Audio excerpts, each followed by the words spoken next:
Greetings, friends, and welcome back to another episode of Dreamscapes. Today, we have guest dreamer Robert B. Foster out of Rhode Island. He is an author, speaker, and the podcast host of the Shut Up and Grind podcast. He also has a book by that name, shutupandgrindbook.com is where you can find that. We're going to get right back to him in 2 seconds. Would you kindly like, share, and subscribe? Tell all your friends, always looking for new volunteer dreamers. Of course, I also play video games Monday through Friday, most days, 5 p.m. to 8 p.m. Pacific. This episode is brought to you in part by ABC Book 14, Dreams in Homer and Greek Tragedy. Wow, cannot remember. I just looked at the title. I didn't write down the full thing, but it's one of the books in my Augury, Bibliomancy, and Chaos series. Of course, you can find all this and more at BenjaminTheDreamWizard.com. If you would also head on over to BenjaminTheDreamWizard.locals.com, it is free to join, attached to my Rumble account, and looking to build a community there. One of the best places to reach out if you have a dream to share. That is enough out of me. That gets longer every time. Robert, thank you for being here. I appreciate your time. Thank you for having me. Appreciate it. Wonderful. Well, God, where do you want to start? I mean, we've got your new book, your podcast. I mean, sometimes it's nice to say what inspired you to get into podcasting in the first place. I don't know where you want to start. Well, we can go back to when I was 17 years old. So I grew up in the woods, right? Very, very rural upbringing. Nice. And I remember I was out in the backyard. I had a stick in my hand, and I was giving a speech to the trees in the backyard, right? And I hear my mom is up on the desk, and she's like, "Boy, what are you doing?" And I told her, I was like, "I'm motivating the masses," you know. So it was kind of always there. And I got into leadership at a young age. Like I became a restaurant supervisor at 15. I became a general manager at 19.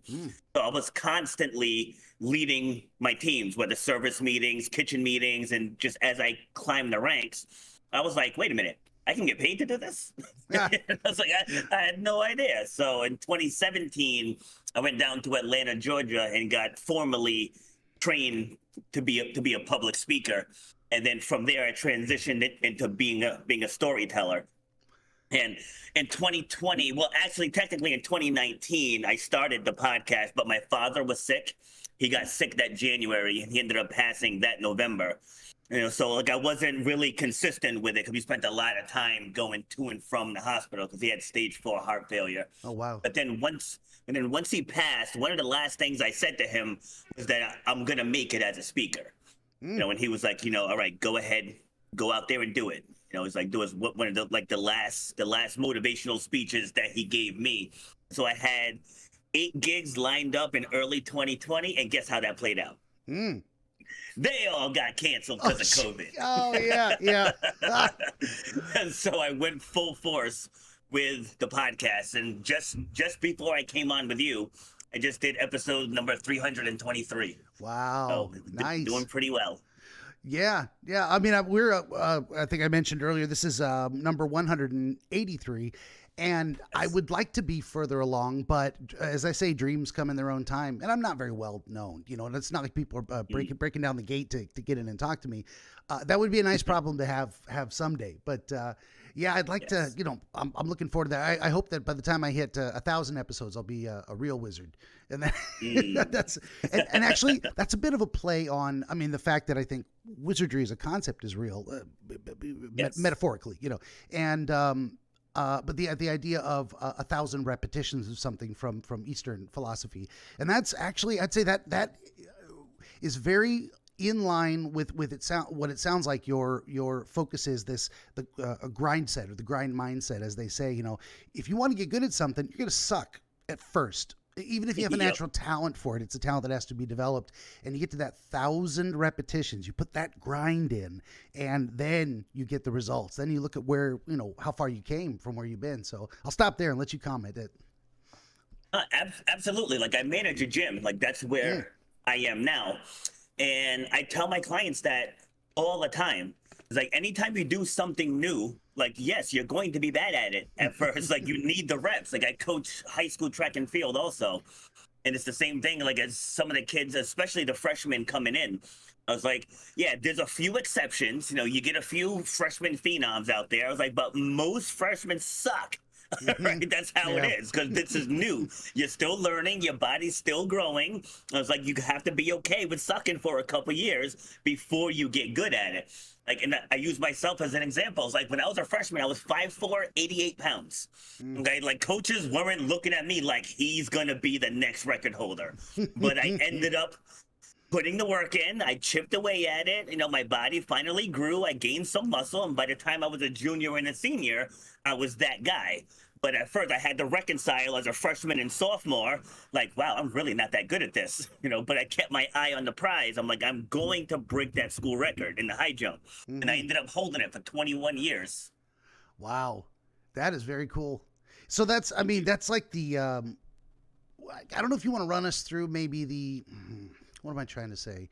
Like, is there practical steps in the book, or is it more philosophically like, here's how to understand this perspective? What would you say about that?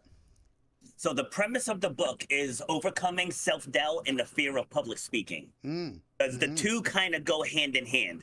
Like most people are afraid of public speaking because they have limited beliefs. Like they don't think their story's strong enough. They don't know how to tell their stories.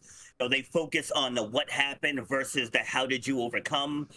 Like a big staple of my talks is in 2009, competing in track and field at 34 years old. I ended up having a bad knee injury where the doctors initially told me I was never going to run or jump again. Wow. And initially, I was floored, you know, because I have five kids. They were all small at that time. So I have 5 small kids. And you're telling me I can't run around with my kids. I can't play basketball. We can't. I just started getting into this negative headspace. And then within a matter of minutes, I was like, wait a second. Like, this dude doesn't know me. It's like, he doesn't know what I can come back from. And so just every single day, day by day, I chipped away at my physical therapy and my training, and I ended up making a full recovery. I've done over 190 obstacle races. I'm undefeated in track and field, in the high jump in track and field since I got back on the track. Granted, it took me 7 years to get the nerve to get back on the track, but I was just so afraid of it rupturing again. Yeah. But I was like, the story's not complete if I don't compete again. I was like, I have to get back out there. And yeah, and I got 16 gold medals since I got back out on the track. Wow. So to directly answer your question, I just wanted to give you the background on my mindset. But the book, there's 13 worksheets built into the book. So it's not just read about me and my life. So there is some stuff in there. So you can see the correlation to why the worksheets are the way they are. Yeah. But let's just say if you went through something in your life and you really don't know how to tell it, this is like a literal step-by-step guide for you to take whatever happened and turn it into a keynote presentation by the time you're done with the book. Or even if it's someone that just wants to journal, like it completely dissects every inch of your story. Like there's no stone unturned. Like as I was writing this, I was remembering stuff from that's buried in my subconscious mind. I was like, I long forgot about that story. And like I long forgot about that story. Oh yeah. So yeah, there's nothing out there on the market that's this in depth. Very cool. Very cool. And as you're talking about all that reminds me of, I guess, my journey to where I'm at here today. I never thought of telling it like a story, and it's not going to be very organized, but I'll just kind of get at it briefly. The idea of, I tried being in a play when I was about 17. I was awful. But I thought, and part of me was like, I want to do this thing. I want to test out acting and see if I can do it. But part of it was also, I have just god awful stage fright. And that putting myself through that experience was unpleasant. At the same time, it was rewarding and also fun. There was a lot of fun. It was great to be a part of a cast and whatnot. And then I started playing guitar and singing, and I got the way it manifested in me was physical symptoms of like shortness of breath and shaky legs, like really intense stage fright. And but what I found, one thing was that, where it would show up as a quaver in my voice or whatever, it would be that would go away if I was singing. I could belt out songs, so I would practice by going to karaoke and different things. So I I don't know. There's a thing where it's like I wanted the applause of a performance, but I wasn't really looking for attention. It was a weird combination of a thing. I wasn't trying to self-aggrandize, but more like the reward of bringing something entertaining to someone is that way, that someone was genuinely pleased. But anyway, one thing I heard when I was younger was that you never get over stage fright. You just learn to like it, that rush of like, okay, it's just going down. This is happening, and in some ways it's very weird. It triggers the same fight or flight. No one is going to attack you unless you say something directly insulting to the big guy in the front who's got a short temper. That's a different story. But why are we so terrified? I mean, it clicked in with me is that we've humans typically fear embarrassment. We don't want to be shown to be foolish in front of others, to overpromise and under deliver.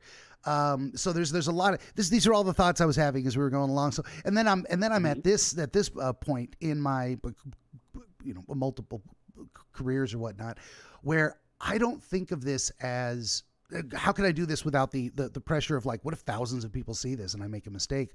I feel the way I conduct this stuff is, and it helps that it's a recording and we're this is just you and me right here. But this is how I think of it. I'm having a conversation with one person. You and I are talking about whatever. And as long as I'm present for you, as long as I'm listening and responding and trying to engage with you and what you're saying, then that is a success. So a lot of it is how I define the parameters for success. So I just said a lot. I'll stop there. You probably have some responses. I'm not a good interviewer. Yeah. I'm sorry. It's like I tell people education experience is all relative. All relative. Like if you ask me to speak about fitness, I can do it all day long. Yeah. Overcoming obstacles all day long. You ask me to speak about neuroscience, I'm going to be the dumbest guy in the room. Oh yeah. So like I tell people when it comes to stage fright, like you hit the nail on the head. It stems from fear, right? It stems from fear. I said, if I have to get up in front of 1,000 people and talk about neuroscience, I'm going to be sweating. Hands are going to be all clammy, and because like I'm not prepared for that. So I tell people the two top things is you're unprepared and you're unpracticed. Yeah, that's what it is. I said, like, if you go and see a movie, and whether you love the movie or you hate the movie, you can talk to your best friend all about that movie because you just saw it, you just experienced it, and you have your opinions. Right, so that's no different than if you have to give a presentation at your job. You just have to take the time to get prepared and get practiced. It's just like being here in the gym. You work your muscles, over time they grow. So if you're afraid of being on camera, you need to get on camera more. Right? It's like if you're afraid of talking, you need to talk more. Go down to your local school and start talking in the classroom. Start there. And the number one thing I tell people is stop worrying about the naysayers. Like, I'll give videos. Yeah, there might be a troll or two. I don't worry about them. I worry about the 100 people that said, great content. Thank you for that. I needed to hear this. I'm not going to worry about the troll. Delete and move right along. Yeah, for sure. If you're worried about the trolls, your eye isn't on the prize. Like, and for me, overcoming self-doubt, that's a global struggle. Like with my podcast, I've had people from 6 up to 7 continents on, and over 65 countries. And everybody shares that same struggle of self-doubt, being judged, what if I'm rejected? Like, don't worry about any of that. If I speak to 100 people and it changes the lives of 2 people, it was a score. Oh, it was a score, because you can't please everyone, as you know. Yeah. No man can be all things to all people. So I've actually gone from, what is it? Haters gonna hate to ignore the haters to now monetize the haters. Oh, you're a hater. Let's engage on Twitter. What do you think? Oh, look at that algorithm. So true. It's like you're not hurting my feelings. Exactly. Thank you for the engagement. That's too. Yeah. And I mean, that's the preparation and the practice. That's like, if you know the subject, then all you got to do is just go through a few repetitions, a practice of saying it out loud and talking about it. And I mean, I used to be the kind of guy when I started this channel, I was trying to do scripted little educational things about dreams and science. I gave that up pretty quick. I'm like, that is just not, I'm so stiff and wooden, and like, that was just not my thing. I think my thing was just, I'm just going to be present and engaged and whatnot. Now I'm still rather proud of what I did because I believe everything I said in those videos, but it's like, yeah, they're old. They're 5 years old and they don't get a lot of views, and they're gone in the stack of videos. But you should, the audience out there, you should go find them. They're very good, especially the one I did on, what was it? This is completely tangent, but it was the difference between real dream interpretation and the potential mess you can get out of using dream book interpretations that might send you in the wrong direction. Using a real example from an interpretation I did with a gal. Anyway, just with a particular guest dreamer. I'm still proud of that, but yeah, just silly. Produced like a 30-minute video. I'm like, come on. who's gonna ramble for that? But yeah, so that's the thing. So if you get me talking about psychology or dreams or the metaphysics of wizardry and that kind of thing, I ramble for days. But I would make a terrible open heart surgeon. I cannot do it. The whole cutting someone open to go in and fix things is just no. I can't. I cannot do it. I would be that guy that passes out the OR. I'm like, no. It will never be. So a lot of it is, I suppose, also finding your innate interests. Like if you're really inspired, I think I'll put a tweet out about that too. Is like, the art of wizardry is something. It's not just acquiring skills. Anyone can do that, but you got to have a burning curiosity or a passion for something that says, I am motivated to put in the effort. There's a reason for this. There's something to be gained or given through it. So I'll stop there. I said a lot. Sorry. You probably have thoughts. No, it's okay. It's okay. Now, actually, I want to put on my host hat for a second and ask you a question. Please. So how did you get into studying dreams? So yeah, it's almost the cliche. I asked you the same thing. How'd you start your podcast? It's almost the cliche question. I don't know where to start with people. I'm not an interviewer. This is not. I'm a wizard guy. I do the dream thing, but I've started talking to people more before getting into the dreams because it gives me a little more collective unconscious background data to kind of apply to the dream when we get to it. But okay, long story short on this. So back in college, I'm getting my psych degree, and I had a course in the history and systems of psychology, and we came to Freud and Jung, and they're bringing scientific modality back to what was considered the supernatural, spooky woo, parapsychology of dreams. Okay, this can be real and functional. So I said, long story short, that's never the case with me. Sorry. It's all good. But the assignment was find 2 dreams. They can be yours. They can be a relative. You can make them up like a daydream and then analyze them in the style of Freud and in the style of Jung. I did that for 2 of my own dreams, which I hardly remember any dreams. I just happened to have 2 that I remembered around that time. And when I turned the paper in, he was like, this is it. You nailed it. This is A work, on the path. I'm kind of a B plus student. I get an A. I'm like, hey, that's nice. And so around about that time, I was like, well, maybe I have an actual kind of a talent for getting at the symbolic significance of things. And then over the next, 20, 25 years, I worked inpatient psychiatry with some of the worst cases of bipolar, schizophrenia, suicidal depression, that kind of thing. And once in a while I would, people would bring or mention that, man, I had a weird dream last night. I went, oh, really? Let's talk about it. And then that was just a door to open up to, to talk about their life. And it's hard to start a conversation with someone who looks at you like you're their prison guard and that you can't be trusted, especially if they're schizophrenic and paranoid and whatnot. And so if they say they had a dream, like, we're just talking about dreams. Let's go. And then it opens the door to their life. But I was going somewhere with all that. I guess that's how I got into it. And then I decided I didn't want to be a mental health prison guard anymore. And I said, let's see if I can do this dream thing. And I looked around and nobody on the internet was doing exactly what I do. There were people who were like, I hear the voices of the spirits and they're telling me this, that, and I'm like, that's not me. And then there was another guy who was like, I hear the voice of God and he's telling me this. And I'm like, I don't hear any voices. I try to be a conduit for being of benefit, of delivering the good to somebody, being useful in some way. But I'm just using my own crazy brain, and I don't know where my ideas come from, but it's nothing supernatural. That's my story. I don't know if that answers your question. I can't even remember what it was anymore. Yes, ironically, I almost passed on you. Oh. Just because it wasn't really, like, I'm trying to get to get bookings, to further my overcoming self-doubt cause. Sure. But just the more I read into your profile, I was like, this, because like I've read like dream interpretation books before. Like I've looked at things online. Because like I do have some wacky ones every now and then. Where I was just like, you know what? Let me give it a go. Let me give it a go and see if he gets back to me. Well, and he got back to me. Oh so. yeah. Well, even the most commonplace. So some people think they need a really weird or interesting, strange dream to be entertaining or whatnot. I think they're all fascinating, and it can be as mundane as.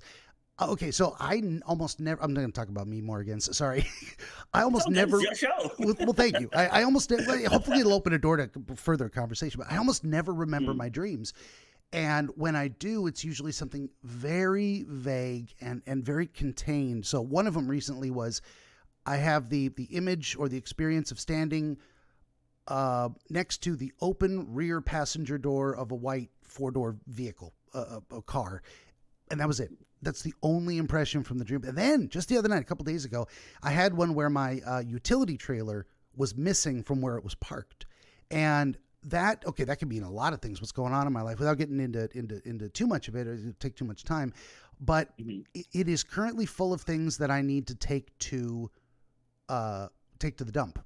And I just haven't done so. So that the idea of the symbolism of the utility trailer, if it was empty and parked and gone, maybe I would think, oh no, I've lost something of value. It's been stolen from me. I didn't move it. I don't know why it's gone. This is a tragedy.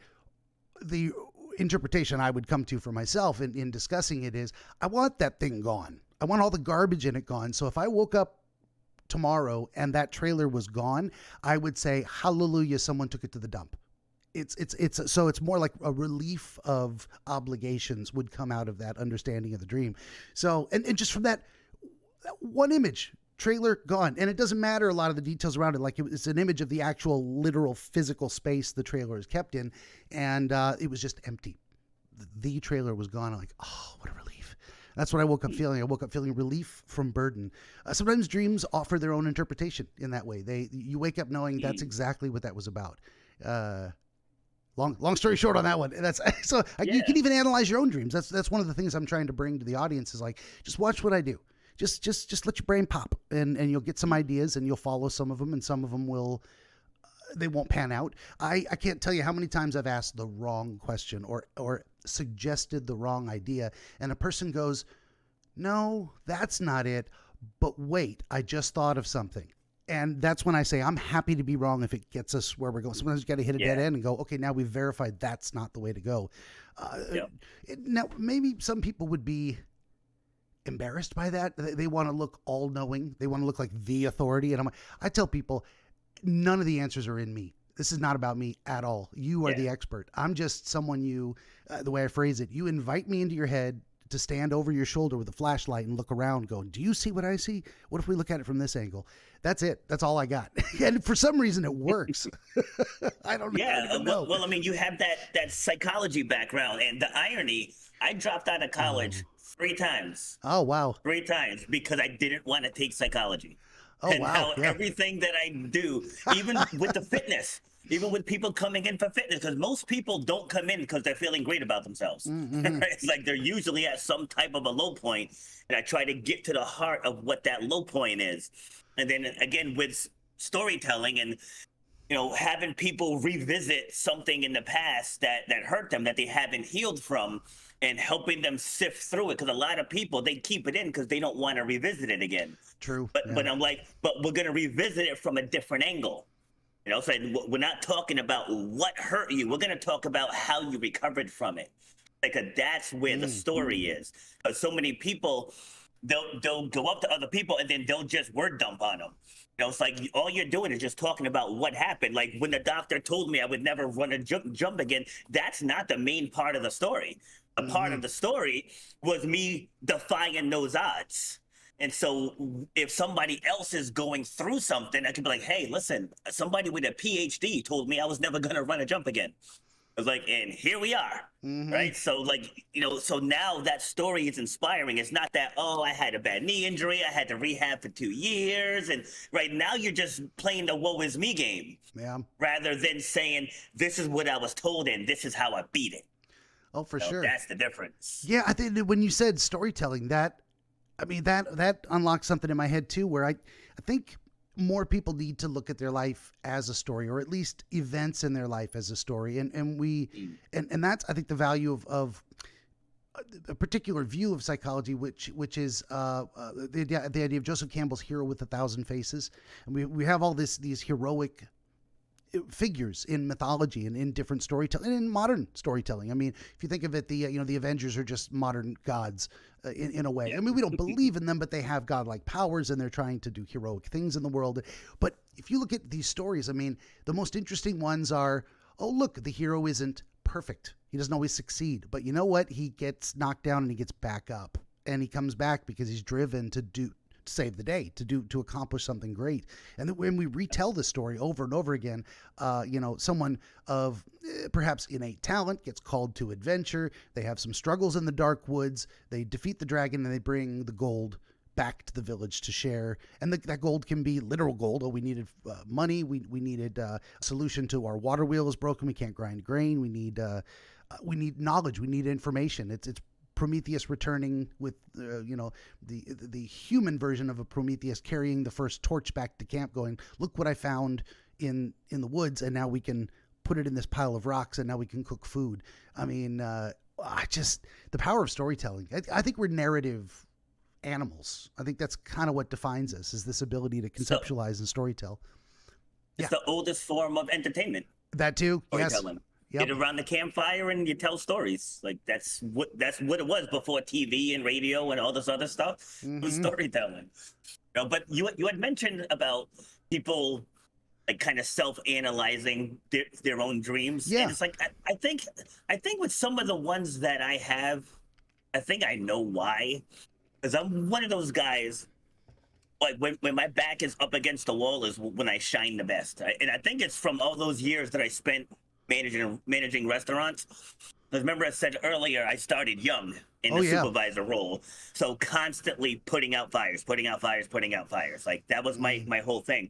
But like, I'm deathly afraid of snakes. So snakes tend to pop up in my dreams every now and then. Well, is that a part of the one you got to share today? Is there a snake in it, or? No, not this particular one. I mean, but like you, I don't really remember every detail of my dreams, but I can definitely give you aspects. But one that reoccurs is me being chased by wild animals. Oh. Like, and then I wake up like right before they get to me. You know, it's like I'm always on the run. And every now and then I'll get one of me falling too. Yeah, those are two of the most common types of dreams, which is throughout. So I've got my works of historical dream literature. I'm not just shilling books. That has been my self-designed master course in dream interpretation. I was going to read everything every other great thinker has said on this subject and encapsulated it. And one of the recurring themes is what they call typical dreams. And they're typical because most people have some variation of these. So you've got, you mentioned too, the boogeyman dream, which is anything chasing you. And usually you wake up before it gets you. You have difficulty running away, as if you're running in slow motion, or you're fighting with something that you feel physically incapable of harming, but you're at fear of great harm. And then the other dream is falling. And there's a fascinating thing too, where, it's a bit of a myth that people don't remember hitting the ground in dreams of falling, because the ones who do die.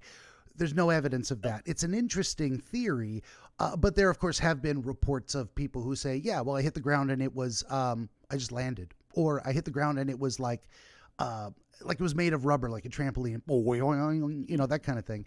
But that sensation of, and then there's been a lot of science looking at, or a lot of attempts to make scientific explanations of why we have that falling sensation in a dream. And there's another interesting, I could talk about this stuff for ages. Sorry. There's another interesting phenomenon that most people will, if they hear this, they're going to recognize. It's called a hypnagogic jerk. And what it means is you're laying in bed and you're almost asleep, and suddenly you feel like you're off balance, and you move your body to try and catch your balance, having completely forgotten you're laying down on a bed. You're not falling at all, but we have that sensation. We jerk ourselves awake. And it's hypnagogic because hypnagogos means, going to sleep as we're falling asleep, versus hypnopompic, proceeding from sleep or after sleep. And we can have hallucinations on both sides. It's a whole fascinating subject. Sorry. But so you got to know all these things. And then I'm trying to apply them to individuals' dreams. But, okay. So if we look at, theoretically the broad strokes, what do I do with something like you've got a recurring dream of being chased by wild animals?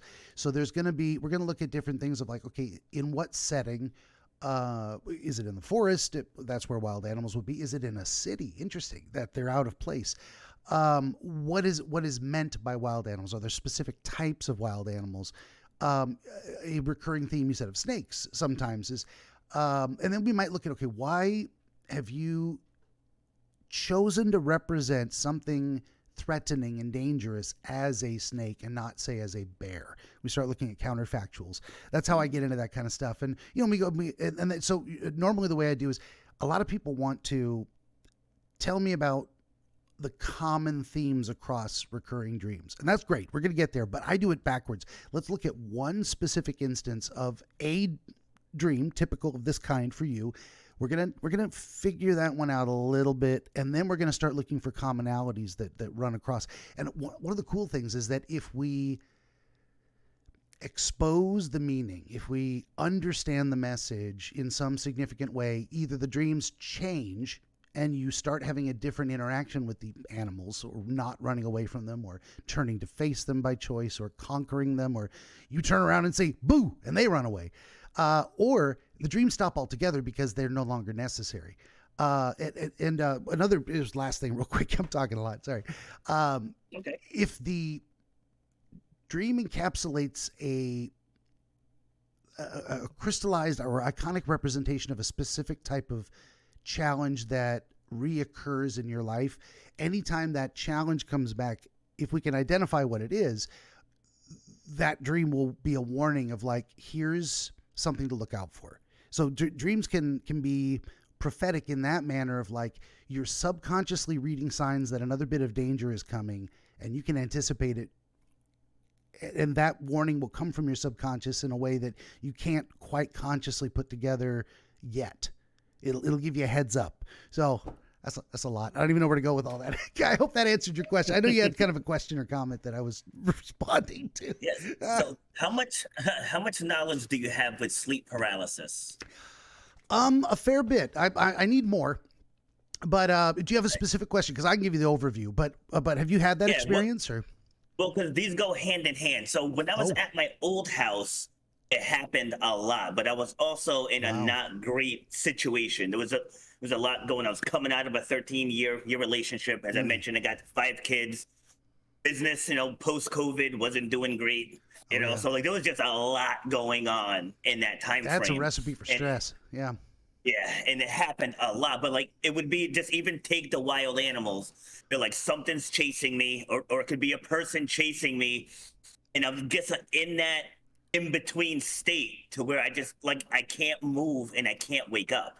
It's like it's so scary. It's such a scary feeling. Because like I remember when I was with my ex, in my mind I'm thinking I'm calling to her for help. So it's like I'm kind of conscious but still asleep. Like it's the scariest thing. Like, and I'm trying to move, I'm trying to reach out to her, I'm trying to call to her, and then again right before this thing gets to me, I jolt myself awake, and she's just sleeping peacefully, and like none of that actually happened. Right. Like none of that. Like I'm thinking I'm trying to like reach out to her and stuff, and it was the scariest thing. Like since I moved to where I am now, it's happened a couple of times, but there it was like almost weekly. Like I don't know if it was just because there was so much turmoil going on or what. Yeah, I think that's basically what we do is we start looking at, okay, what was going on in your life that might relate to those symbols in the dream, and it seems like there was so many problems, so much stress, and it was things that could be deadly. I mean, deadly in a way of like you lose your livelihood. How do you put a roof over your head and food on the table? I mean, there's real stress involved. How am I going to make a living? How am I going to take care of my kids? And so my connection that my brain and what I tell people to do, sometimes I should just spit it out, but what I tell people to do is if you hear something, you're like, oh, that's not it. Don't just go with it because I'm the dream guy. Tell me, that's not it. So what I would say is that if there's real existential threats you're under at that moment, then the idea of it's as if a wild animal chasing him. There's in my estimation, there's some kind of a connection there that you're, worried a danger is going to catch up to you and you're not going to be unable to escape, that you're not going to survive this stressful encounters in life. And it may have been bad enough that, now that you've moved away, like physically and emotionally and psychologically away from that situation, that may have crystallized in a way that anytime you feel your current stability and safety are under threat, that dream might come back to say, you remember this? You remember when this was happening before? Pay attention. Careful. You're heading for a similar situation. He's going to crawl under my armpit. For real? What are you doing? I don't, buddy, you can't do that. Not right now. But anyway, I don't know if you have comments on that or the ideas I presented. If that's not quite it, we can talk about it more, or you can go, that seems about right. Or yeah. I mean, in that time frame, there was so much going on too, because I was supposed to be working with someone else, and we were actually going to merge our two businesses because we were kind of working side by side. And I, full transparency, I did owe him some back rent because COVID got hairy there for a minute there. Especially when all the gyms shut down, like I lost a lot. Yeah. And so he had another business where I was like, all right, so how about I work off the rest of what I owe you? I said, because I can go into this gym, put in a program, and I can generate what I owe you. Yeah. And he agreed. He agreed. And so, but the deal was I wasn't going to build my business off of his leads for that gym, which made sense. Sure. So I agreed to it. And I want to say this was in April of 2022. And by June, I had already generated more than what I owed him. And so, all right, it's time for us to merge the businesses because, mind you, I wasn't building my business. Yeah. Right? So I don't have any new money coming in. And so like everything I was building for there was going into that business. Yeah. And so now I'm like, dude, we got to merge these businesses, like, because I'm operating on no income at the moment. And so now, again, this started in June. So it wasn't till I think I lost my car at September or October. And then I get an eviction notice from my house. I'm like, we have to merge the businesses. Like, I can't keep doing it. But I held on, because if he was just paying me, I was in a good spot because he didn't really micromanage me. I had the place running the way I wanted it. We tripled the membership. Like, everything was going well. I just needed a paycheck. And so now I get the eviction notice and I tell him, I'm going to lose my house. Like, I already lost my car. I was like, I'm riding my bike to and from the gym. And so finally in February of 2023, so like I'm out of the house now. I was bouncing around between hotels. I sent my oldest daughter down with my mom, and my younger kids went with their mom. And so it's like, I'm like literally homeless right now. So I had a whole lot of stuff going on. And finally I swallowed my pride and I called my mom and I was like, can I come home? I was like, I'm literally homeless right now. And so I ended up dropping the keys on the desk and I texted him, I'm like, I'm done. And I left behind probably $10,000 worth of equipment. And I was like, I built my gym from nothing and I'll do it again. But just during that period, the dreams were intense. Wow. Intense, and it always had to be something was after me, whether it was people, whether it was a pack of people, whether it was animals. Oh yeah. And I don't know if it was because life was hitting me from all sides, if that's what those dreams represent. But you're the expert, so I think so. That makes a tremendous amount of sense. I mean, what you got going, what dreams are. And okay, don't let me forget you asked about sleep paralysis. We're gonna get to that. Yes. I want to give you an answer, but it's okay. So foundationally, number one, my perspective and what I believe to be true is, just like the heart beats and the lungs breathe, the brain thinks. And it does that whether we're awake or asleep. And, when we're awake, we're usually processing what's going on in front of us and gathering new information. And when we're asleep, we're kind of processing or defragmenting in a way. And dreams are, Freud would say every dream conceals a wish. Well, in a way, but they're not all wish fulfillment. There are definitely wish fulfillment dreams of, hey, wouldn't it be nice to fly? And then I fly. Yay. That's great. There's nothing wrong with that. Wish fulfillment. Or I sure wish I was more popular. No, I have a dream about being a rock star. Wonderful. But dreams are also very often problem solving thought experiments. Like, I need to figure out this thing I don't understand. Let's see if I can run myself through some scenarios that give me some insight or answers as to what I'm supposed to do, how I'm supposed to. So when I tell people to sleep on it, I don't just mean metaphorically give it time. I mean literally go to sleep. I can't tell you how many times I wake up in the morning. I go to bed with a problem I don't have an answer to. I have no memory of any dream, and I wake up with an answer in the morning, or clarity on the subject. Here's how to understand that. Here's what to do about that. So that's what I think. That's what I believe dreams are, is that kind of thought experiment, problem solving thing. And they're almost always related to something. I don't think any dream is completely meaningless, even though they don't all have the same profound utility. Some dreams are like pretty mundane, pretty normal. We get an answer to it, but it's just not earth shaking. And sometimes people just go, whoa, and it blows their mind. I love those experiences. It doesn't happen all the time. Most dreams are pretty tame, pretty okay. But sleep paralysis. Let me get that while I remember. The worst dry mouth. Always. Okay, so biologically, physiologically, what do we got going on there? There's one of the best ways to kind of address the subject is to say you're familiar with sleepwalking, somnambulism, the idea that some people in the middle of the night get up and start acting out their dreams. Now that's not supposed to happen. That's a disorder because we've got a biological function that once we go unconscious, once we slip into sleep, it disconnects the brain from the muscles. So you can have the sensations.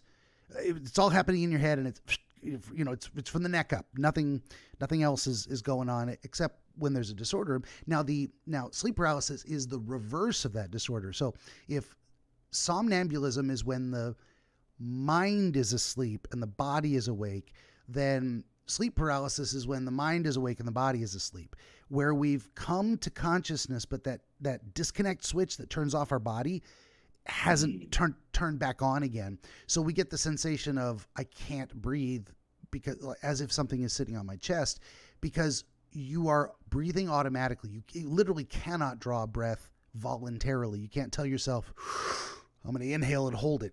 You're on autopilot. And also for the same reason you can't move your limbs. I mean, it's almost like distinct from, but similar to the idea of, if you let your hand fall asleep and then try to move each finger individually, you can't move any of them. You can barely move the whole wrist. So it's kind of that function. I don't know if that answers your question, or if you have additional questions on sleep paralysis and how it functions. No, that was pretty clear. Yeah, it's basically a physiological thing that we don't understand. There's so much we don't understand. We don't know what causes it. We don't know how to stop it. We know some medications decrease the incidence of it or make it stop. In some individuals and not for others. We don't know why. It's one of those things. But it's not life-threatening. I think no one's ever died from sleep paralysis that we're aware of, that kind of a thing. I don't even know how you'd check that, but it's never been reported. And it seems like if it happens to you, it is based on your unique biology. And that's the reason it happens to some people and not others. But we haven't found, it's not a psychological problem. It's not a problem of unhealthy living or sin or anything bad. It's not actual demons sitting on your chest, as far as I know.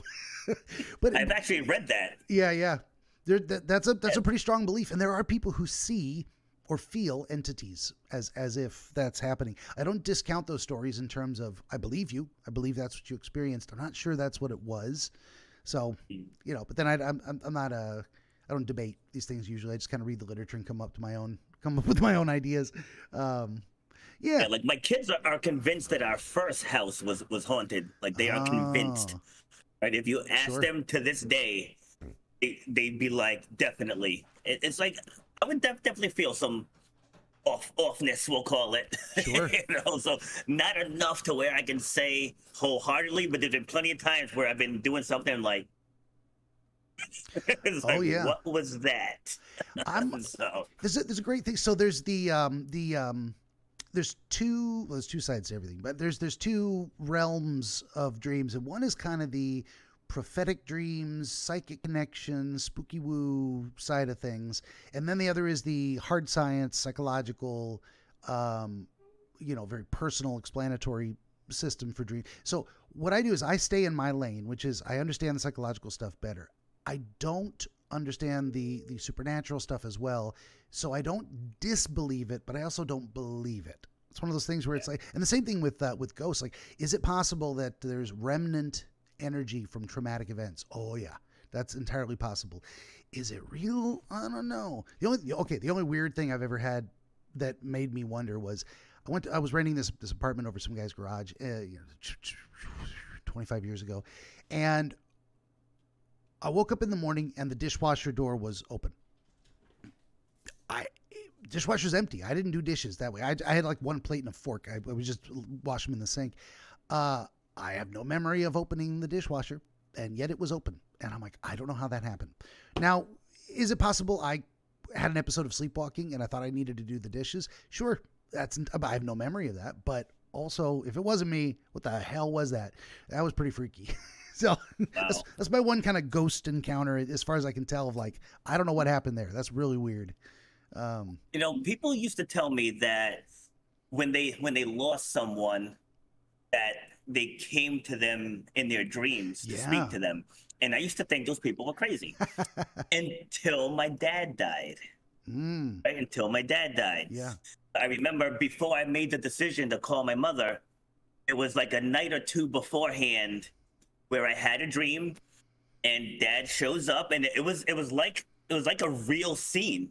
Like we were out somewhere at a gathering, he pulls up in the car, he walks over to me, and I was telling him what's been going on, and I'm like, what should I do? And he's like, go take care of your mother.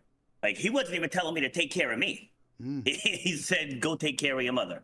And so once I got there, because like I'm single, so it's not like I'm going with another woman, to live with my mom, right? So, but once I got there, I was like, she needs me here just as much as I need her, because she's in her 70s now. They have a lot of land, like, and all the stuff that dad used to do. It's not her fault, but like I can tell it wasn't being done. So like there was probably 3 years worth of leaves built up in the yard and stuff like that. So I started doing all of that stuff. And now, but this was last year, and now she's got stage 2 breast cancer, so it's like, so myself and my oldest daughter are there. And so she has all the support that she needs. But just when dad came to, because I told her about that when I got down there, it's like, I was like, I spoke to dad a couple of days ago, and she says, I did too. Wow. I was like, get out of here. I was like, what's the, it's like, I didn't know that ahead of time, and she didn't know that ahead of time. Yeah. We both spoke to him on the same night. That's crazy. I can't explain that. And I don't discount the possibilities. The way I look at it is, okay, so this is another category of, some people put it on the typical dreams list and some people don't, but visitation of a deceased loved one. It's very common enough that it is a category of its own. It happens very frequently. So there's two possible answers. And I don't think neither one contradicts each other necessarily. So the purely psychological answer, you lost someone important to you. You lost a source of, someone to look up to, and someone to get advice from, someone you could always ask their opinion. They'd tell you, someone that took care of business so you didn't have to in certain ways, like someone who looked after your mom. So it would be possible to understand that dream from a purely psychological perspective, to say, of course you dreamed of your dad. You miss him. You want him there. You maybe at that moment really wish you could ask him some advice on how to deal with some problems with your life. And the answer that you generated for yourself was, go take care of your mom. And on the flip side of it, it's entirely possible the psychic remnant, the ghost of your father came to both you and your mom and brought you together in a way to support each other. That is also, I can't prove that. I can't tell you what to do with that. So I leave it aside and go, yeah, maybe, sure. But if we were to merge the two and say in a metaphysical sense, did the spirit of your father communicate with you? Yes. Whether it was literally his ghost or not, this is what he would say. This is who you knew him to be. He would say, the best thing for you is to take care of your mom. And something in you probably knew that as well, of like, you're going to do better yourself by taking care of someone important to you. One concept that's getting more popular online is that there's an obsessive self-focus is indistinguishable from like painful anxiety. It's when you get out of your head and focus on a task, on helping someone else, that you're not obsessing over me, my problems, my feelings, my struggles, my worries and whatnot. You get put all that. So in a very practical sense, one piece of advice, like, how do I get through this tragedy? Find someone else in your family who is also suffering to support. Give your energy to them. They will give back to you. You will take care of each other. And through that process, you'll come out of it both better off for the experience.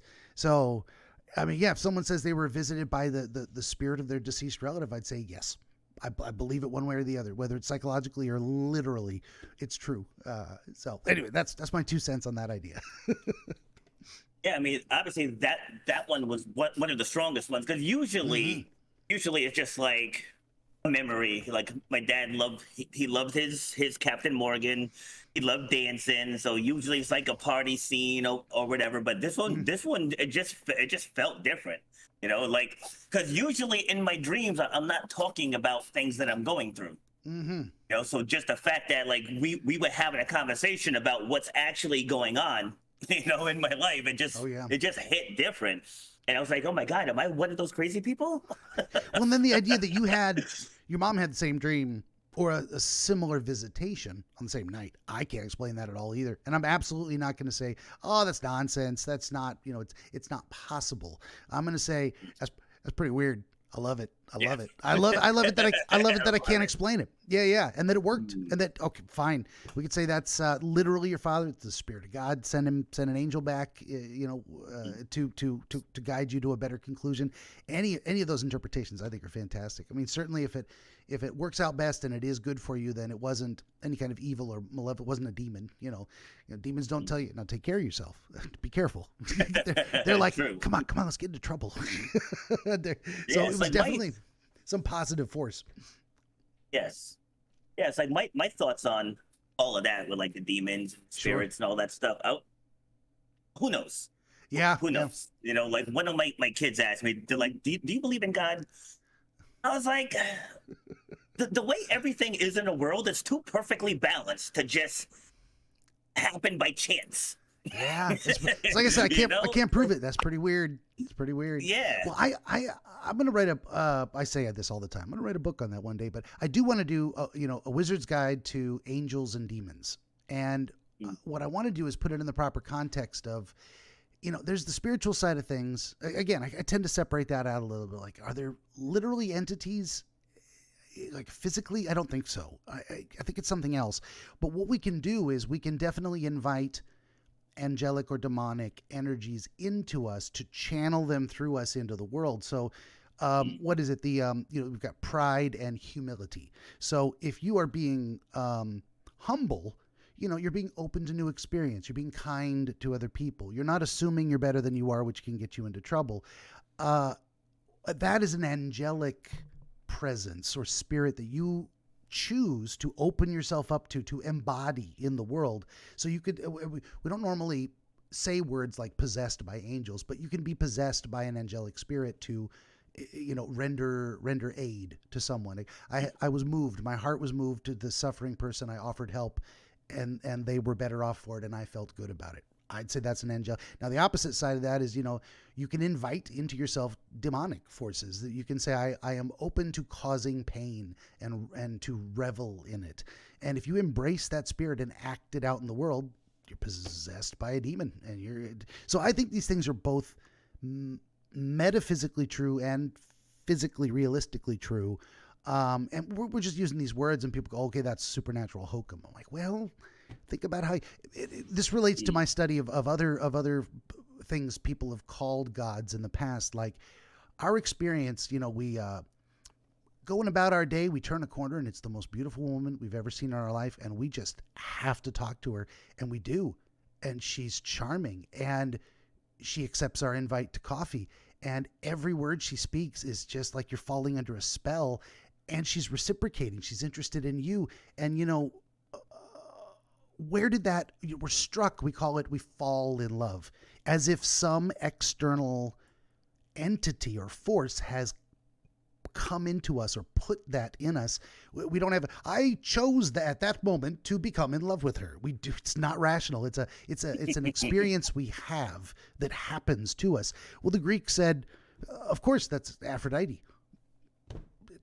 What else? She said Cupid, and hey, love struck. There you go. That's so we've long externalized these forces, and but even then, in the say a more Christian context of angels and demons specifically, we've reconceptualized it a little bit to say there are those forces out there, and you can tap into whichever one you want. You can channel those forces through you by choice in a way that, and sometimes involuntarily, if you've been.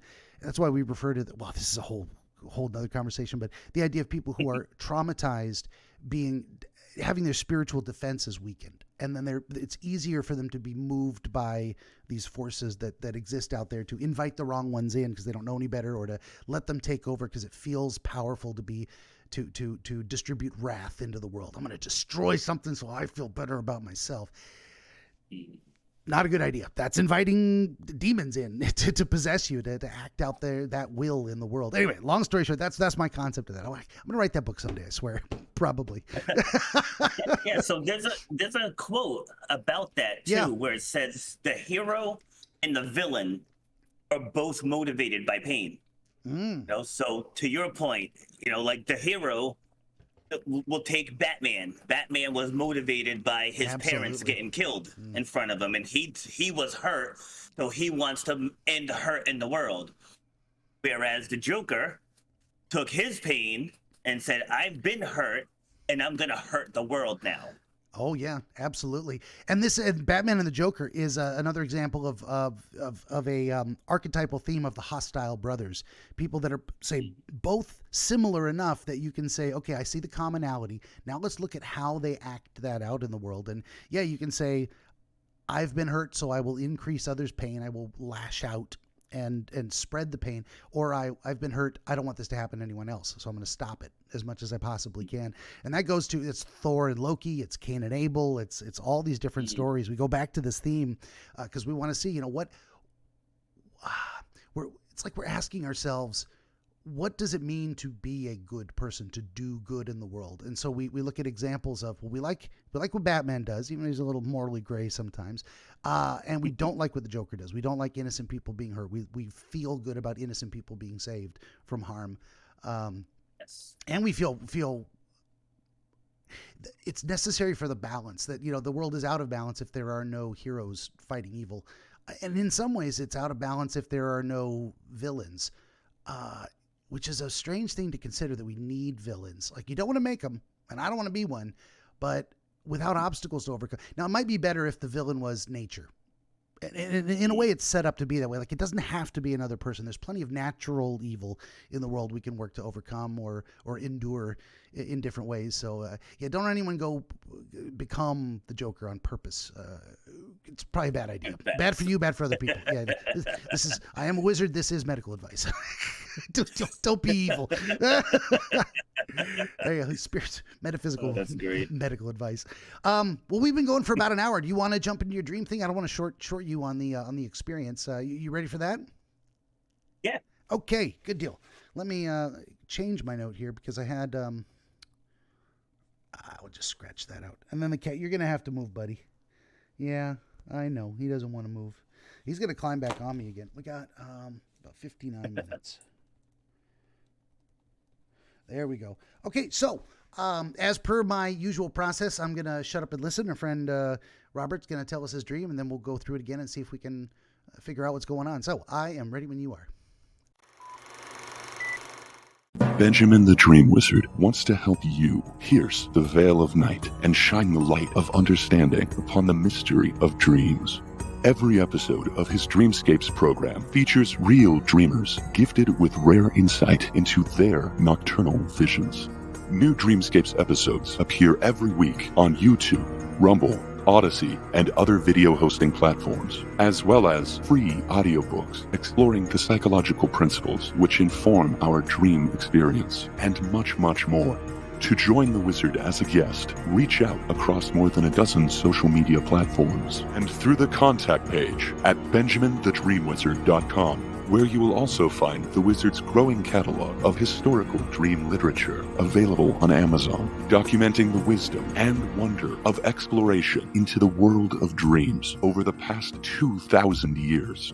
That's Benjamin the Dream Wizard on YouTube and at benjaminthedreamwizard.com.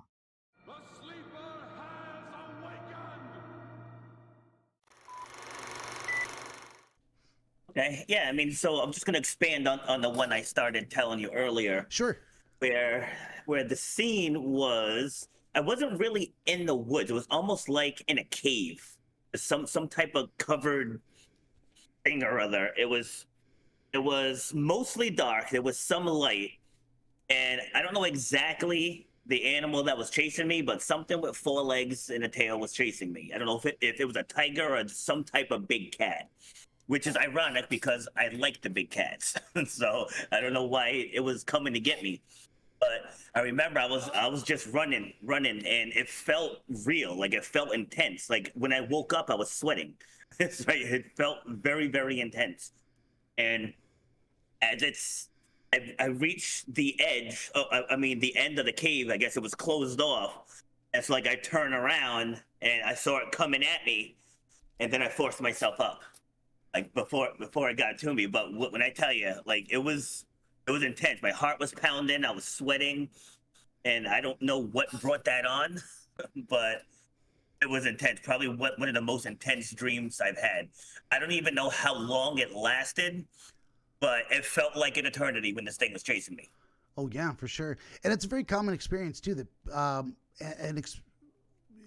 particular dream can be so intense that we force ourselves awake. Sometimes we can't, but very often if that anxiety response, like you said, you woke up sweating, if there was some physiological response to this internal turmoil, then that'll pop us out of it sometimes. So this was one instance of this generally recurring trend we were talking about earlier. Yes. Gotcha. And so you were, the beginning of the story, you're in a kind of a cave, or at least some kind of a covered or enclosed space. It definitely felt, so to speak, indoors, but not in a kind of building indoors manner. Right. So a more natural enclosed space. This is where I start going with I do what I call counterfactuals. Like, what was it not? And I mentioned it was not a suburban or urban building. That would be maybe a different kind of a lot of times our brains divide things from the natural world and man-made stuff. So you're definitely looking at natural stuff. If it was man-made, we might go down a direction of, okay, who is causing you problems? And with a more natural setting, what it suggests to me is the idea of, that these problems are occurring. It's not anyone's fault. In a way, it's almost that natural evil problem of like, I'm in a circumstance that I can't pin it on anyone in particular, or it's so distributed amongst multiple people that it's not the fault of any one of them. Like I could deal with one problem at a time, but not 5. So there's kind of more of a natural feel to it that's represented by I would say the naturalness of the cave. And it's interesting that a cave comes to mind too, but then you're not too sure about it. It's like it's just indistinct enough that you can't, you don't know, you don't have a good grip on the lay of the land, so to speak. Like you can't. I was kind of running for my life. That too, yeah. Wasn't really taking in the scenery. No, that is true as well. That's a good thing. So, and I love this too. I say something and you're like, wait a minute, I got something better. And that's a good point too. It's like what do we focus on? Do we focus on the fact that you couldn't really see your surroundings very well, and does that have meaning, or is that easily explained by the idea of, look, I was too busy fighting, running to pay that much attention to what was going on? But that might be relevant as well, that you may be representing to yourself in this instance the idea that I'm fighting so hard to stay alive, I'm struggling so hard that I can't really get a grip on my surroundings. I can't really see everything as well as I'd like because I don't have the spare bandwidth, mental energy to do that. So there's definitely something in the idea that it wasn't a brightly lit cave. There weren't torches everywhere. Light very often represents the ability to see clearly. And that can be seeing clearly physically, of like I'm not blind, but also seeing clearly mentally, like I have a good grasp on what I'm looking at. So the idea of darkness in a cave, I would kind of wrap it up in a bow and say it's the idea of I'm not really clear on where I'm at or what's happening around me. I have a very limited view of the circle. Like the situation is so big, I haven't grasped it all. I can't see it all. So there's got to be something. But then again, it's enclosed. You weren't running through the woods outdoors. So there's, with the cave thing, is like, it can go two different directions on that. It's a very enclosed, tight space. It's a space where you've got natural corridors and dead ends. In the forest, there's a little more. I can run in any direction. I can run up a tree. I can jump off a cliff into the water, maybe escape. But in a cave, it's there's also that extra layer of danger of like, I don't know where I'm going. I can hardly see. I mean, there's so many elements working against you, and all of that. Just like, so I was in a cave in the dark. Yeah, but that's all good stuff too. So that would probably say, and this is where we could stop and check in with you as well and say, like, in your experience of some of the struggles you were dealing with, did it feel like being in a dark cave and not knowing the way out, and like, you know, in that not way? Necessarily. See, now that I'm listening to you, right now that I'm listening to you, I'm wondering if that's success chasing me, because I've been struggling for a few years. You know, like I said, since 2020, tanked my gym, right? So the last 5 years, I've been like just climbing out of a hole. And now I'm sitting on $1 million project, right? So now that the book is done, the next step is speaking gigs, and I'm going to be touring around, going to colleges and universities, talking to college juniors and seniors about interviewing skills. Nice. Because again, it goes back to that overcoming self-doubt. So I'm going to zero in on that demographic, and it's almost like I don't think I was financially stable since 2018 was the last time I was like in a good place, you know, making 5 figures a month. I was in a good place. And lately, well, I told you last year, I mean, 2022, I went almost the entire year without getting paid. Like it was tough. So I was in such a bad spot, but now I'm set up. Like the next 6 months should do very, very well. And I just wonder if, like how I started this, I told you when my back is up against the wall, I do my best. Mm-hmm. And so I've never in a long time operated out of a place of prosperity. So like, I wonder if that's playing a role. Well, this is good to clarify too. So I may have had the wrong conception of the time frame for this dream. This particular dream about this particular space and this particular animal, when did this happen? Relatively recently? This was probably about 8 months ago. Okay. Less than that, maybe 5 months ago, because I was on the tail end of finishing up my book then. Okay. Oh, okay. That might be related. I'm just going to put it down. Well, the cluster of dreams of this kind that you had in the past, how long was that ago? Oh God, pretty much since COVID. It's been throughout that whole struggle period. These all happened before that, or those started with the COVID thing a few years back. Like, when would you say those started? It would happen a little bit, because like I got out of a 13-year relationship in 2017. So like it started there because, you know, we were together for 13 years and we have 3 kids. Yeah. So it was like knowing that, you know, I was gonna move on from her and split the kids up. You know, there was a lot of feelings of anxiousness, you know, during that time. So I think it really ramped up then, and then COVID was just put it over the top. Gotcha. And then After when would you say they decreased in frequency? How long ago? Once I moved back home. And what year was that? Sorry. That was last year. Okay. Yes. Yeah. February of 23. So these dreams were with you for almost a 5 or 6 year period, and then they dropped off, for maybe about a half a year, and then they came back maybe about a half a year ago, and that was the time period during which you were finishing your book, and then the idea that and it's not irrelevant that these ideas pop into people's head. Like, I wonder. Suddenly, it makes me think: Am I worried about success? Success can be a dangerous animal as well. Now it's one we, in some ways, want to get caught by, but simultaneously we don't, because what if this is really great and it changes me? What if it's not really great? It's what I think I want. It's what is it? Ancient curse. May you get everything you think you want. That kind of a thing. Because sometimes it's akin to be careful what you wish for. That kind of a thing. Yes. And sometimes we can have self-doubts of like, do I really deserve this? Is this really genuine? Like, number one, am I a good enough person that deserves good things to happen? A lot of us have doubts about that. But also, am I really up to the challenge?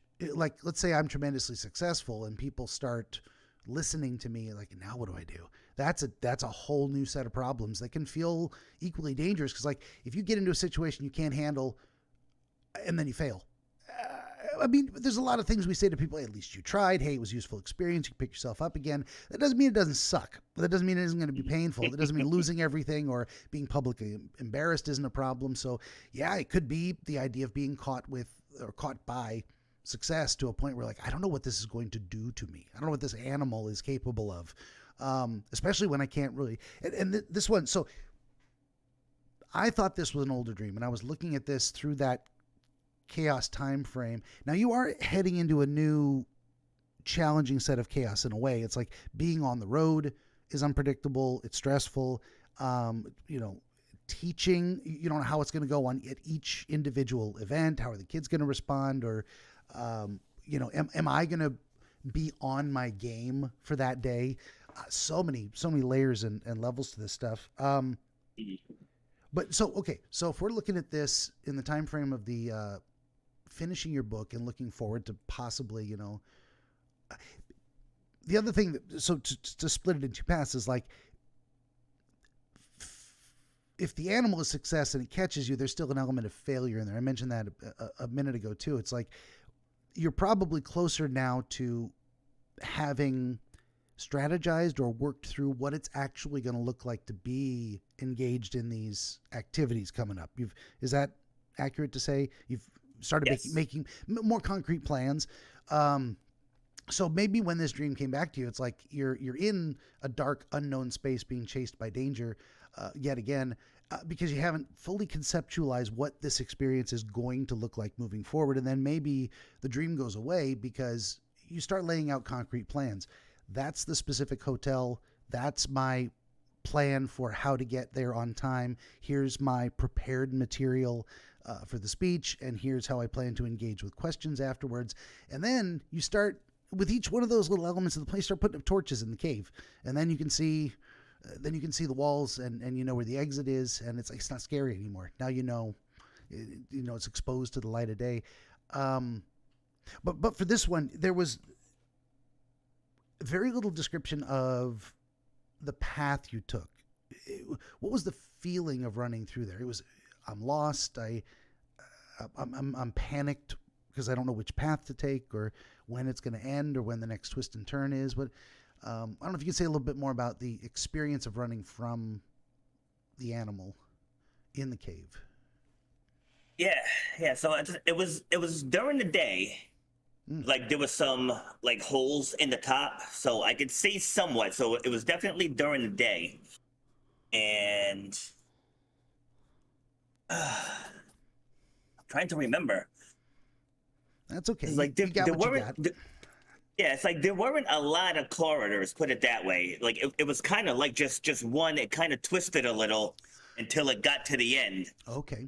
So like I wasn't like consciously turning left, turning right. I was just following it around to the end. And then, like I said, I got there. I turned around. I saw whatever was coming at me, and then I woke up. Gotcha. This is fascinating too. Slight tangent. I've been producing AI music, which you should look at my AI playlist. I think you might love some of it. I think it's all fantastic. Okay. I don't even know. But one of them I just did recently was I think it's Wordsworth poem or Longfellow. Was it H.W. Longfellow? I don't remember which. It was called The Tiger. Tiger, tiger, burning bright in the forests of the night. That old poem. I've put it to music. I'm doing all this poetry. Anyway, long story short, synchronicity-wise, I just released a piece of music called The Tiger. And now you bring me a dream featuring a large cat. And actually the picture on it is a kind of red and yellowish looking tiger, but he's emerging from the darkness. Like he just got close enough to you can start to see him, and he's looking at you. Like, so I just created an album cover for this piece of music that is reminiscent of your dream. I can't explain that. How we're talking about this now after I just made that. That just happened like 2 days ago. Weird. Wow. Weird. I love it though. So you said a couple interesting things there. One of them was you had the distinct impression it was the daytime, and you knew that because there were holes that let some light in, which is very interesting too. So we look at the dichotomy, again, not getting into the dream book thing, but there's broad associations that people have with night and day. And definitely, as I was saying, light is associated with illumination, like the revealing of things, the clear sight and understanding. So you weren't completely in the dark trying to feel your way. There was natural light coming in that was at least giving you the idea of here's where you're at, here's where you're going. You can navigate the space, but it was very restricted, like very limited. There's little holes, just pinpricks in the veil of night, that kind of thing, to let a little light shine in. So what was I going to say about all that? Maybe that was it. Maybe it's just that fascinating idea that you didn't imagine it was taking place in complete darkness where you were overwhelmed. At least there was, like, in some ways, the word that comes to my mind is hope. I don't know if that resonates with you or some variation of that idea, maybe some synonym. I don't know. Yeah, I can see that. Yeah. Or at least, what is it? It's like the even in the dark of night, the stars shine. That kind of a thing. And light isn't always good. I mean, you're out in the desert and it's 110 degrees in the direct sun and you're dehydrated. Yeah, light isn't always good either. So it depends on the context as well. But for this one, yeah, you were getting like you weren't. What am I trying to say? You weren't showing yourself a representation of hopelessness. That's what it was. It was more like it. So this is a danger, but there's something you can see. There's at least pieces of the puzzle there that got you to the dead end. And the idea that it was only one path, that you weren't really choosing to turn. Oh, I gotta turn left or right. I don't know which way to go, but the one path ended in a dead end where this thing was going to catch up to you. So there's a feeling of I can only avoid this for so long, and then I'm going to have to deal with it. It's going to catch up to me. A lot of these being chased by the boogeyman is the inevitability of certain consequences in a way, or circumstances that I'm going to have to confront that eventually. I'm going to have to deal with it. There's going to come a time where I can't run anymore. And, and maybe in the context of this dream, it's like, I don't even know where I'm running to. I just feel like I'm running away. Something's dangerous and it's coming for me. And then there's the interesting idea of why a big cat? Why not a dragon? Why not 100 other? Why not a snake? Why not 100 other things? So, and you say you actually like big cats generally. I mean, you have a positive association with them. I have a big banner of a lion. I have a poster of a snow leopard, and I have my dad's old framed tiger. Oh yeah. So it's And like, I love the big cats. well, and so you've got the whole gym thing going. There's a long martial arts history of like respect for the powerful creatures of nature and to imitate them in martial arts style, but also just look up from like, you can look at, you could put up, you're in a gym, or whatever, you could put up a picture of Mike Tyson and say, yeah, look at that. You could be like him. Or you could put up a picture of a lion and go, that lion would eat Mike Tyson alive. More powerful. So pick your goal. What do you want to be? What do you want to embody? What spirit do you want to invite into you? As we were talking about earlier. What's funny too is I'm a Leo, so my zodiac sign is a lion. The Chinese zodiac, I'm a tiger. Very cool. Very cool. Yeah, that's another, synchronicity. Can't explain that either. Why you? And then, okay, so all of these generally positive experiences or associations with big cats, what was your feeling right at the end when you realized I'm trapped and you turn around to face it? Were you terrified, or was there a different, did you have a connection? What was that experience like? You were terrified. Okay. I was definitely terrified. Because sometimes you get to the end of these. Well, no, that's right. That's a stupid question. I completely forgot. You woke yourself up sweating. Of course. Get me out of here. Yeah. And, going with the idea that it popped out of you, like afraid of success, is like, we can be, do I really want this? Let's say I'm good at this. Is this what I really want? So sometimes people are trapped by success. This happens with a lot of, people doing podcasts and stuff online. There are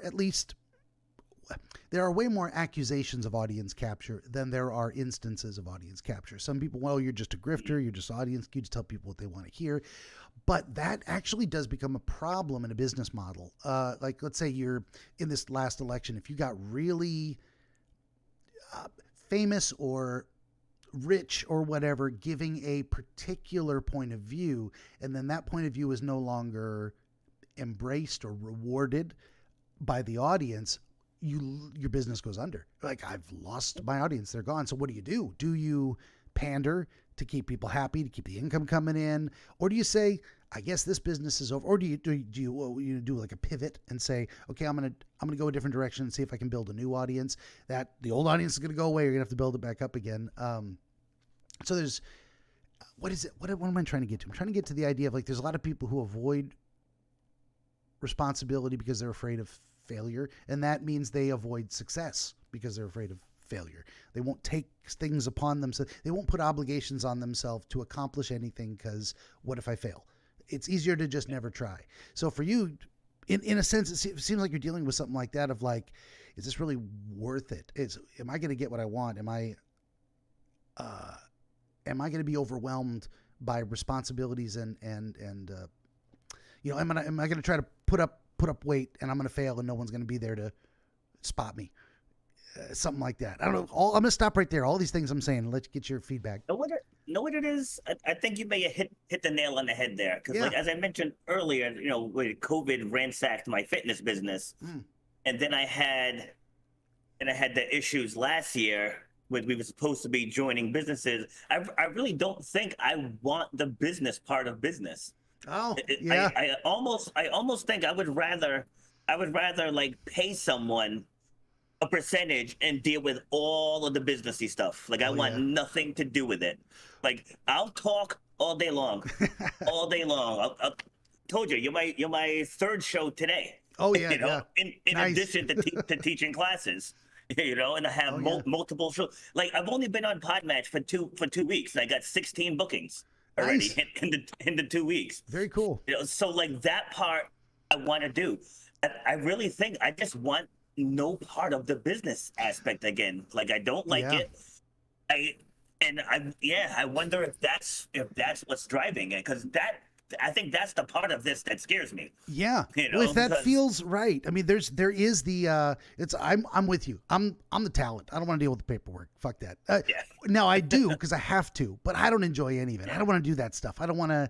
Anyway, no, I'm exactly with you on that. And there is a part of being caught with success that it comes with a lot of baggage, a lot of shit you don't want to deal with. Maybe that's like, do I really want this?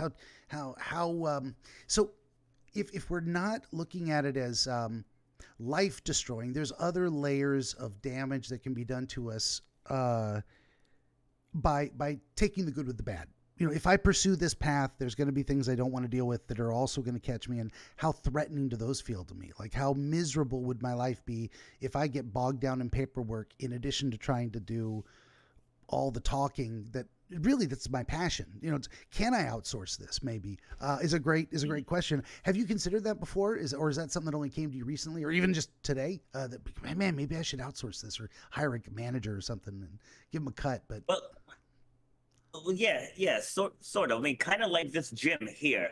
It's like I didn't reopen my own gym. Like I'm managing another gym. Yeah. For that same exact reason. I just.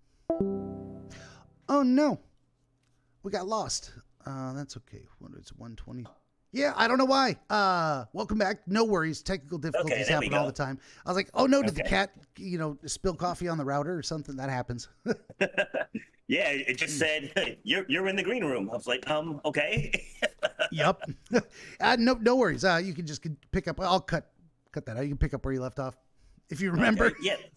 Yeah. So like with this gym, like I knew I wanted to stay into fitness.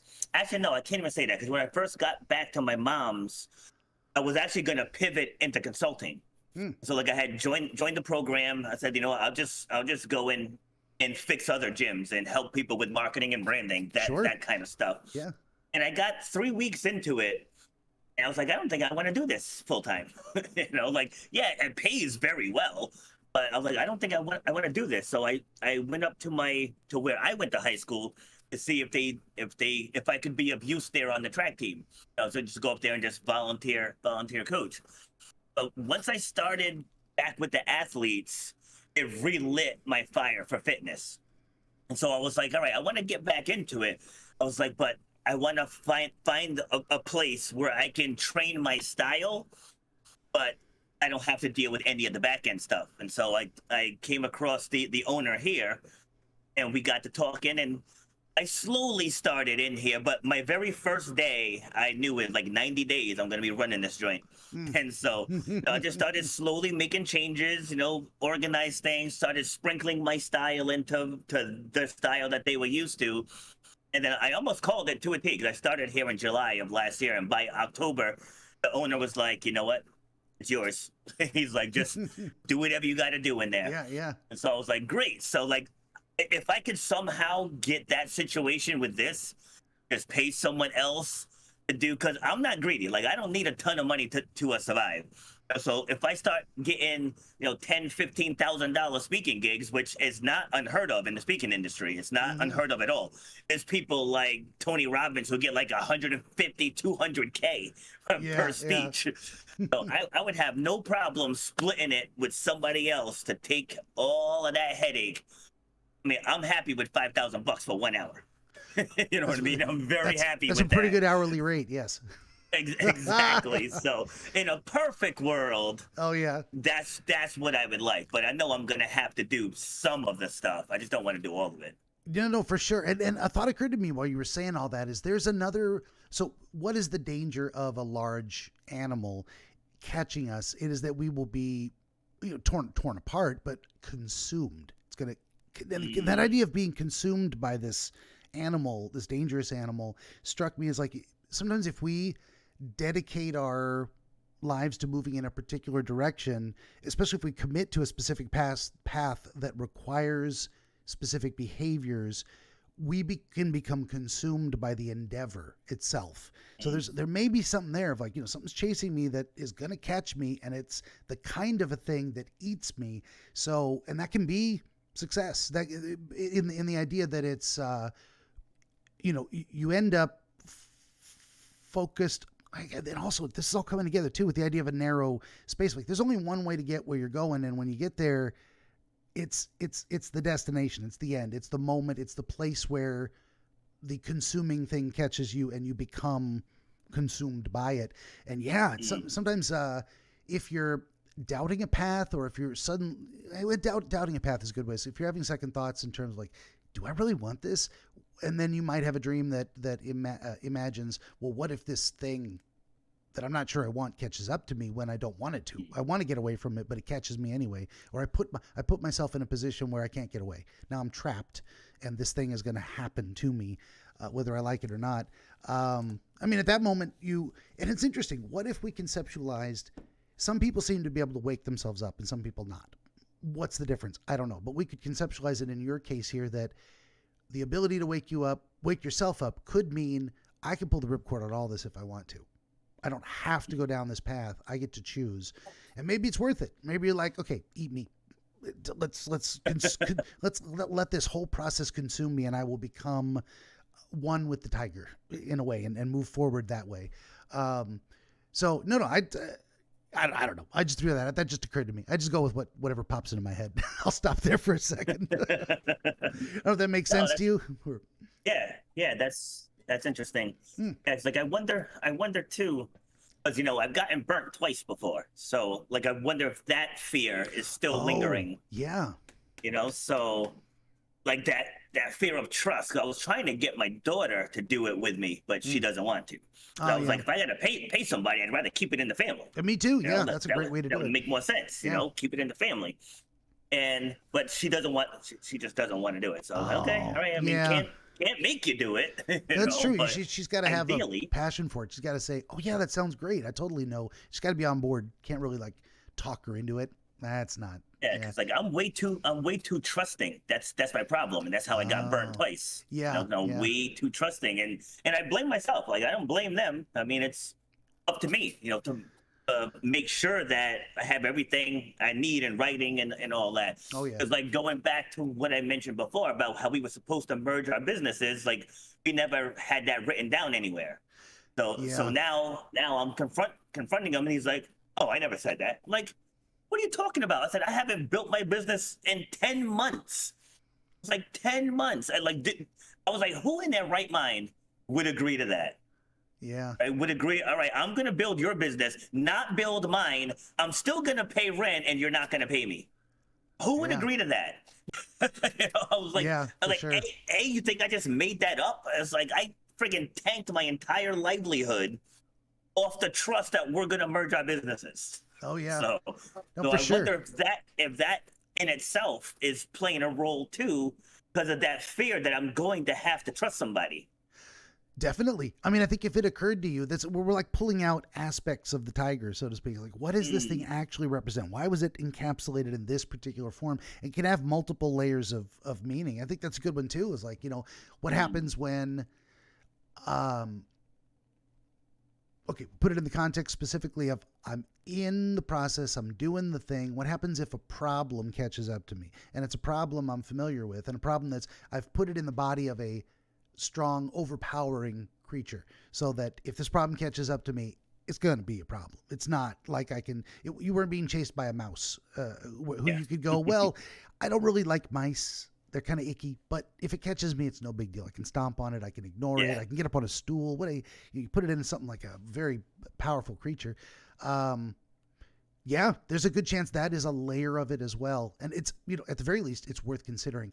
What do we accomplish by going through these dreams? I mean, maybe we get an answer. We explain the symbols, but we start looking ultimately at your life, your circumstances, like what are your current struggles, and how does the dream kind of pull that out to a place where you can go, let me conceptualize and express specific ideas about where I'm at right now that help me understand it better, and hopefully help me better predict and anticipate and account for what I'm going to face moving forward. So if we ended this with just you saying, there's an issue with being burned twice before, and I'm going to have to trust someone again. How do I deal with that? And now you're focused, you have a new mission. What does it look like to find someone trustworthy? How do I ensure that you're probably gonna need to get? I don't like contracts either. Like you and me. If you appear on some podcast, they're gonna send you a thing. You're gonna sign a release giving them permission to use your likeness and your image. We didn't do any of that. We're just two people talking about dreams. Also, I don't care. Okay, two things with that. I don't care because if you told me not to release this, I don't. You told me to take it down for any reason or no reason at all, it's gone. I'm the handshake guy. I'm not interested in. This is not. What do I call this? This is not the Jerry Springer show. I'm not interested in embarrassing anyone or exploiting anyone. That's not my thing. But in the business world, contracts are a thing, and you spell it out. So for me, I don't like contracts because it feels like I don't trust you. and I want a handshake deal. I would rather have that trust, but sometimes you got to spell it out so that you know what you're asking, they know what you're asking for, and you know what you're going to get. And then there's no surprises. And so one thing you might have to get used to, that I would have to get used to as well, is there's going to have to be some contracts, and it doesn't mean you don't trust them. It's just how business is done. That might be a part of it. Am I correct in assuming you're kind of like me? You're not really a contract guy. Like this, I don't want to do the paperwork. Correct. Yeah. Yeah, correct. Well, it's like, because I'm the type, if I say something, that's what you're gonna get from me, and it's like I just have to realize that not everybody in the world is like that. You know, it's like you come in and you tell me this is what we're gonna do, then the time comes to do it. Oh, I never said that. Like, what are you talking about? Yeah. I was like, why on earth would I agree to that? Like, that doesn't even make an ounce of sense. Like, I have to be the dumbest guy on earth to agree to that plan. And if I wasn't going to get any benefit whatsoever, it's like you're getting your business run. You have no payroll, because I was like the only one working there. So you have no payroll in the whole gym because you're not paying me. And I'm supposed to pay you rent. Yeah. Well, it also, it's something that just doesn't make sense to me, because if I promise to do something, I mean, I might forget. I might be a flake. That happens all the time. I promise to show up. I'm like, oh God damn it. I meant to. What I don't do is I don't make promises I never intend to keep. I'm not just like a liar, a scammer. This is not me. So I have a hard time thinking like that, or assuming that other people might be like that, or taking precautions to ensure I don't get taken advantage of in that way. Because I can't imagine being that guy going, I never said that. Well, I know I did, and I'm not going to lie about it. Why would I do that? But people do. So it's one of those things. Yeah. I don't know what to do with that either. I just minimize my contact with people usually. I talk to folks like on the internet. That's all I do. I do have. Yeah, people were telling me, oh, you should sue him, and you should this, you should that. I'm like, why? You got nothing. Yeah. Why? Like, bringing that unnecessary drama, because I went through that with business partners 2017 and 2018. Mm-hmm. It was like a year and a half. The lawyers dragged these things out, and it was just unnecessary. I'm like, it's not worth it. It's not worth it. Like, he wants my equipment, he can keep it. Yeah. He can keep it. I shut that chapter, and I just started focusing on opportunities. Like I said, started coaching, came here. I have a car again. I have a roof over my head. You know, my daughter's doing well down there as well. It's like I have no reason to look back at that chapter. It's like, why? It's not going to serve anything. That's true. Yeah, you take the lessons you can learn from a bad experience to hopefully help make sure it never happens again, but then don't dwell on it. Yeah. That's getting back to that idea of that obsessive self-focus being, indistinguishable from misery, basically. Yeah. Like you got to put your energy into something. If you just put it into obsessing over yourself, you're going to be miserable, of course, especially obsessing over all the bad things that ever happened to you. Man, there's enough. There's plenty of them. It's not get anything done. Right. Mm-hmm. Yeah. So one guy asked me, he's like, so you let him win? Oh, and I said, what the hell did he win? That's that pride response. What did he win? Yeah. What did he win? It's like he kept me in a financial prison for almost a year. It's like, so what do you win? Because I left some equipment behind? It's like he lost the best manager he's probably ever had. As I said, we did more memberships in April when I left in February, in that time period, than the previous 4 years combined. Wow. Combined. Yeah. And my thought was, why on earth would he let me go? Right? That didn't make any. I said, all you had to do was just start paying me, and I'd probably still be there. And if you just paid me, that was it. It's like, with the membership coming in, with the members raving about how they're glad I'm there because there's someone there now. I cleaned the place top to bottom. And I was interacting with all of the members, getting to know their names and stuff. Like, I've been going to Planet Fitness for 3 years. There's only one guy who actually calls me by my name because I worked with him like 20 years ago. And he was like, oh, were you Rob Foster? And I was like, yeah. Everyone else, they're just like, hi, have a good workout. Hi, have a good workout. Oh, yeah. Like, there's no interaction. There's no community. So like we built a whole community there. And that's my thought process. Like, if I was working with you and I tripled your business, wouldn't you think I'd be an asset? Absolutely. Right? Yeah. Right? You would think. So, right. Any which way, all of that had to happen anyway to get me back with Mom, because I probably would have never moved there on my own And she's stubborn herself, so she wouldn't have asked for help either. So it was kind of like we were thrust back together. Oh yeah. You know? Well, there's two separate ideas there. One working backwards. One of them is there have been times in my life where I'm like, oh my God, this is a disaster. And then I hang on just a little bit longer, or I have to put some effort into a new endeavor. And then my life is better than it ever was before. I'm like, was that such a bad thing? Well, it wasn't pleasant. I didn't like it. It was a lot of pain and maybe, but was it a bad thing that disaster happened? I don't know. But the other thing too was it going back to shit? I think I might have lost it. Business partnership. Shit. That was an idea. Hate it when that happens. I know, it was a good one too. It was genius. Maybe I'm not going to get it back. No, I think it's gone. That's fine. Well, in terms of your dream, are there more elements to it? Did any new details come on? And you're like, well, what about this? Or are there any of the themes you wanted to analyze a little more? The specific events? Just any other questions? No, I think we nailed it. Your opinion is the only one that matters. For sure. Yeah, no. I'm here for the ride. I mean, I feel like we got some pretty good discussion around it, which is usually what it is. I mean, we want an answer, we want to describe it, but we want to get that discussion going about what does this mean? How do I feel about this? Why did I choose these symbols to show myself in that regard? Which again, that is the psychological side of things. There's also the spooky woo side of things of like, why did, like the Greeks used to say, dreams were sent by the gods. And not only that, they would say, that Zeus sent Oneros, the god of dreams. He sent him to you in this form to express this thing, to influence your decisions.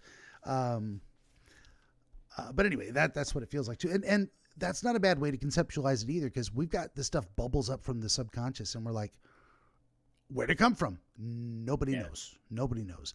But it's fascinating that we can actually make use of it, that it's something purposeful, that usually has some reward to figuring it out. So I'm always glad to help with that. Well, good stuff. Yeah, I think we had a great shot. If you feel satisfied with it, we'll wrap it up. Yeah, I do. All right, sounds good. And then I'm glad I did this. Well, thank you. I'm glad you showed up. I'm glad I was able to be of. See, that's what I do. Is speaking of opening ourselves to angelic or demonic forces, I open myself to the spirit of being of benefit, being helpful to someone. So I don't take any credit. It's like when the football players get down on one knee and point up at the sky after a touchdown. It's like, it's not me, talent on loan from a higher power is the way I like to look at it. Well, that keeps the pride small too, of like, none of this is me. I didn't do this. I am merely a vessel. That sounds pretentious, but no, for literally, I think of myself that way. So I don't get a big head about any of this stuff. Long story short, now we got to move the cat because I can't read my paper. He doesn't want to move. Look, he's such a rag doll. He's like, well, Dad, what are you doing? He's like, hey, I was comfortable. I know. He's trying to lay back out on it again. I knew. Give me a minute. I know it's all warm. He's warmed up the paper. He doesn't want to move. Okay, so I'll say to the audience here, this has been our friend Robert B. Foster from Rhode Island. He is an author, speaker, and the host of the podcast Shut Up and Grind. He also, you can find his book at shutupandgrindbook.com. For my part, would you kindly like, share, and subscribe? Always need more volunteer dreamers. I play video games 5 p.m. to 8 p.m. Pacific most days, Monday through Friday. I'll be playing again tonight. No, not tonight, because I usually release these on Saturdays. Join me on Monday. Anyway, this episode brought to you in part by ABC Book 14, Dreams in Homer and Greek Tragedy. Speaking of Zeus, and that's where I get all out of that information. I read these old books. All this and more, of course, at BenjaminTheDreamWizard.com, and head on over to BenjaminTheDreamWizard.locals.com. Join the community there. It's attached to my Rumble account. Free to join. That is enough out of me. Robert, thank you for being here. It has been a interesting and entertaining chat. Absolutely. Thank you for having me. And everybody out there, thank you for listening. We'll see you next time.